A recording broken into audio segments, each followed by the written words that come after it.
ये कैसी मेरी मजबूरी है, मैं कॉल भी नहीं कर सकता। ये कैसी मेरी मजबूरी है, मैं कॉल भी नहीं कर सकता। दिल में बहुत दर्द है मगर रो भी नहीं सकता।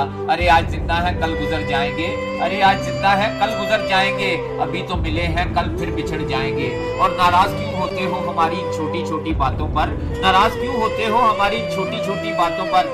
एक दिन ये पल तुम्हें बहुत याद आएंगे और तुम हमें ढूंढते ही रह जाओगे पूरी दुनिया में, और हम तुम्हें नजर नहीं आएंगे, नजर नहीं आएंगे। बार साहब, जानते हो मर्द की सबसे बड़ी बदसूरती क्या होती है? जानता हूँ। क्या होती है? मर्द की सबसे बड़ी बदसूरती उसकी खाली जेब होती है नफीस भाई। ये जिंदगी भी अजीब है ना, एक दिन मरने के लिए पूरी जिंदगी जीनी पड़ती है। बड़े बाजार से हाली लौट आता है अक्सर, बड़े बाजार से हाली लौट आता है अक्सर। कभी ख्वाहिश नहीं होती, कभी पैसे नहीं होते।